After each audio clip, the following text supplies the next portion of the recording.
행복한 시간을 보낼 수 있고요.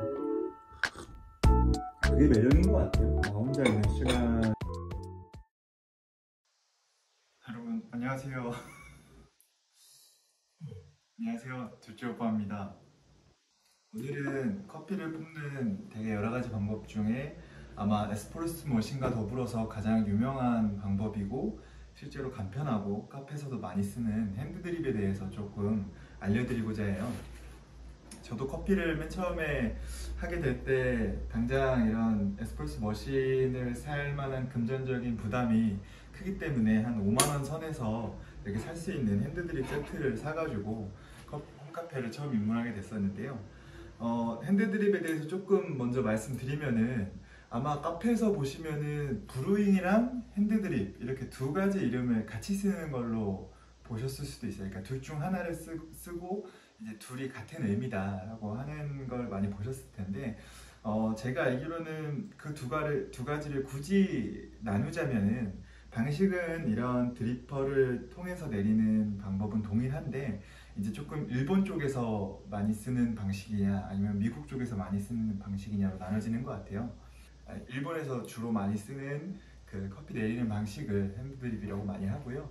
그래서 같은 방식이더라도 일본은 좀 장인 문화가 있어서 그런지 이런 그 드립포트에 이런 물줄기를 굉장히 가늘게 그리고 섬세하게 떨어뜨리는 좀 특징을 가지고 있습니다.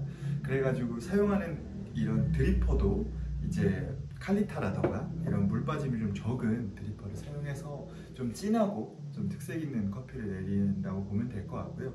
그리고 보통 우리나라 카페에서 좀 더 많이 쓴다고 제가 알고 있는 브루잉이라는 거는 좀 미국식의 좀 기인에 있는 걸로 알고 있어요. 이름도 브루잉인 것처럼. 그래서 브루잉, 물을 붓는 행위 자체가 일본 핸드드립은 이런 점드립, 물방울을 조금씩 떨어뜨리는 방식이 더 많이 주로 이루고 있다고 하면은 브루잉은 이제 물줄기를 크게 해서, 그러니까 푸어오버 방식이라고 해가지고 물을 많이 넣어가지고 이제 내리는 방식을 취하고 있고요. 실제로 드리퍼도 이런 하리오처럼 물 빠짐이 좀 원활한 그 드리퍼를 쓰고 있습니다. 이렇게 브루잉과 핸드드립의 차이가 있다고 봐주시면 될 것 같습니다. 자, 그러면은 핸드드립을 추출하기에 앞서서 이제 핸드드립을 좀 맛있게 내리는 방법에 대해서 말씀드리자면은 첫 번째는 이 원두입니다. 이제 그 핸드드립 커피를 마셔보신 분들은 아시겠지만 이 에스프레소 커피랑은 조금 다른 맛을 이제 느끼게 해줍니다. 그래서 에스프레소 같은 경우는 조금 꽉 찬 바디감과 이제 묵직한 맛을 내는 게 보통 이제 좀 특징이라고 하면은 핸드드립을 드셔보시면 확실히 향미가 에스프레소 커피보다, 그러니까 에스프레소 머신으로 내린 커피보다 이제 좀 더 나은 부분을 볼 수가 있습니다. 좀 더 강점이 있다고 할 수 있겠죠. 그래가지고 일반적인 에스프레소를 내리는 커피도 당연히 커피의 신선도가 중요하겠지만 이제 핸드드립으로 내리는 커피는 이제 원두가 어느 정도 신선해야지 이 향미적인 거나 이런 맛에 있어가지고 훨씬 더 좀 좋은 맛을 낼 수 있고, 원두가 좀 오래됐다고 하면은 이제 굉장히 안 좋은 잔미라던가 쓴맛이 나올 수 있기 때문에 좀 신선한 원두를 추천드립니다. 그래서 저는 집에 그 가정용 로스팅 머신이 있기 때문에 가정용 로스팅 머신을 이용해서 한 100g 정도씩 이제 로스팅을 하고요. 그래가지고 지금 이렇게 로스팅을 엊그제 해놓은 원두가 있어서 이걸 사용할 거고, 이제 하나의 팁을 드리자면은 가끔 원두를 사시는 분들 중에 마트 원두를 사시는 분들도 많으시던데, 물론 마트 원두가 안 좋다는 건 아니지만 마트에서 원두를 살 경우에 유통기한이 써져 있는 원두는 조금 피하시는 게 좋습니다. 그러니까 유통기한 같은 경우는 로스팅을 하고 기본적으로 한 1년 정도 이상까지는 표시를 할 수 있다고 알고 있어가지고, 유통기한이 만약에 3개월 남았다고 하면은 이미 로스팅 된 지 9개월 지난 원두이기 때문에 신선도를 많이 잃었다고 할 수 있죠. 그래가지고 웬만해서는 원두를 어디서 하더라도 로스팅 날짜가 써있는 원두를 꼭 고르시고, 그래가지고 이제 내리는 거에 대해서 가장 기본적인, 여러 가지 방법이 있지만 좀 가장 기본적인 방법을 먼저 말씀드리자고 하면은, 이런 드리퍼의 종류에 따라서 이런 필터지의 모양도 좀 다르게 됩니다. 이게 이렇게 그 안쪽으로 내려오는 뭐 역삼각형 모양이기 때문에 필터지도 역삼각형 모양이고, 이제 이 하리오 그러니까 V60 전용 뭐 드리퍼들은 이 한쪽을 이렇게 접어가지고 이걸 이렇게 피고 종이를 이렇게 넣으면 기본적인 세팅은 끝납니다. 그리고 나서 이제 핸드 드립을 내리는 데 있어서 물론 여러 가지 중요한 요소가 있겠지만 가장 중요한 건 사실은 물과 원두의 비율입니다. 그러니까 브루잉 레이티오라고 하는 것인데 이제 이거에 대해서는 뭐 각각의 레시피마다 다르지만 저는 오늘 가장 기본적으로 쓰는 그러니까 1대 14에서 16 사이의 브루잉 레이티오를 가져가 보겠습니다. 그러면 이제 원두를 한번 계량을 해서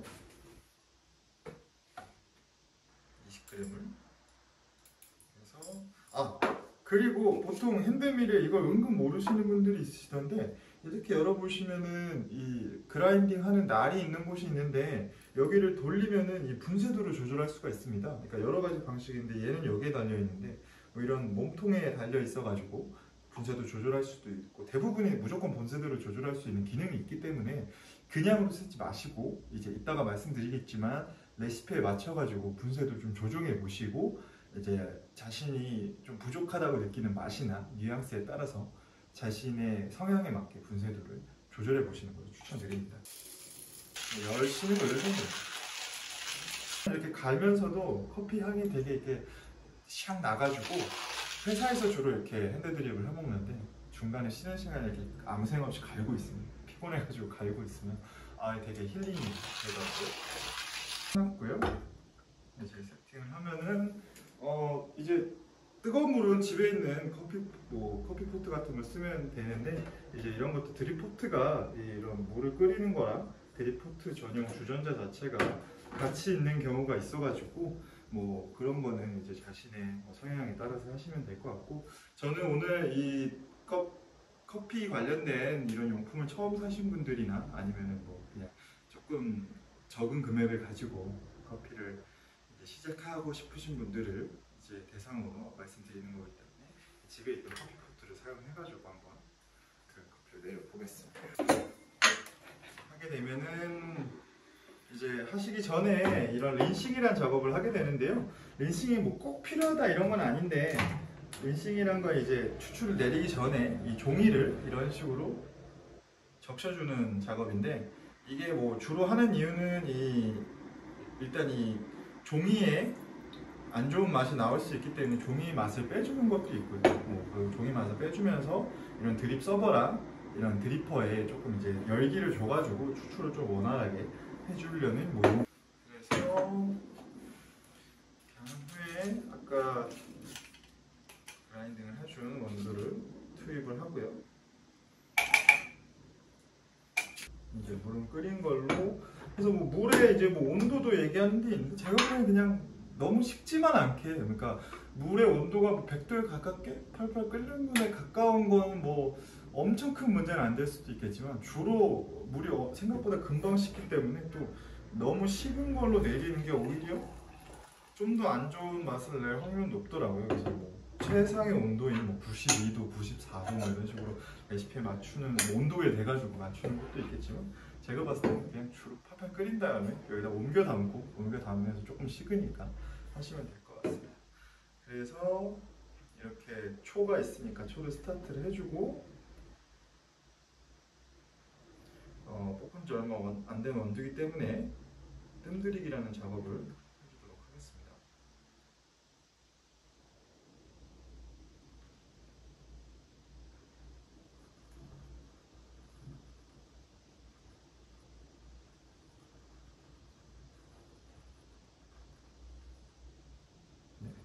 뜸들이기 작업이라는 거는 뭐 이제 주로 아까 신선한 원두를 좀 사용하는 게 좋다고 말씀드렸는데 신선한 원두는 그 안에 가스를 많이 가지고 있기 때문에 가스가 이제 물이 투과되는 걸 방해해 가지고 원활한 추출을 좀 안 좋은 영향을 끼칠 수 있습니다. 그래가지고 이게 가진 이제 가스를 조금 빼주는 역할을 하고요. 주로 온두에 한 1.5 정도의 물량을 넣어가지고 한 1분 정도 내외에서 뜸들이기를 맞추는 편입니다. 뽀글뽀글 올라오고 있는 거 보이시죠?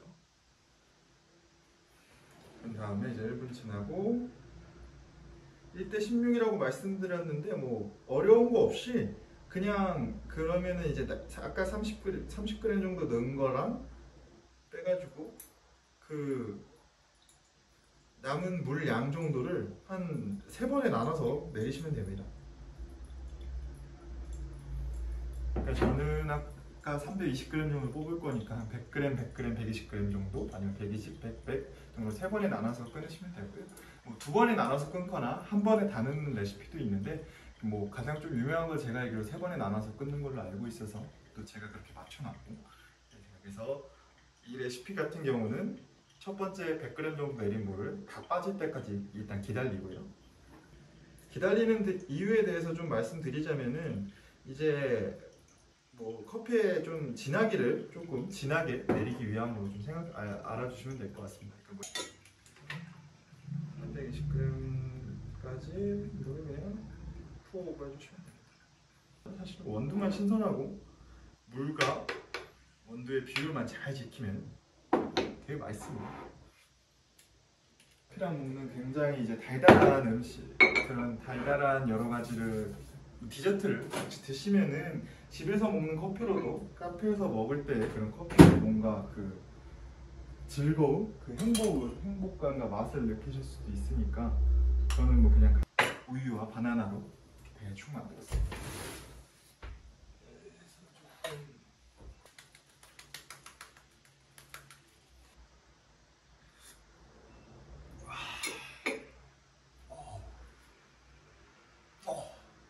진짜 맛있습니다.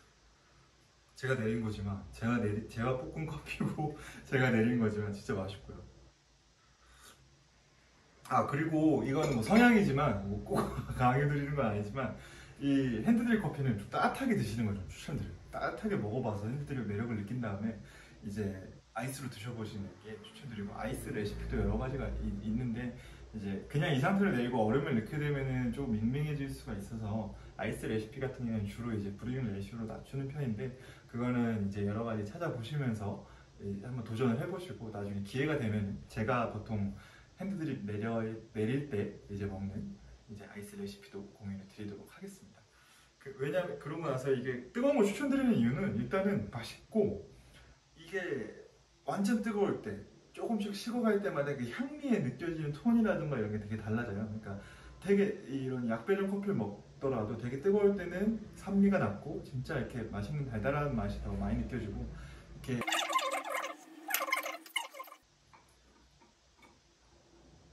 에서 특히 핸드드립 오늘 내린 핸드드립을 이렇게 내리면 되게 좋은 점은, 핸드드립을 내리고 나면은 이런 방에 그 커피 향이 이렇게 되게 가득 차요.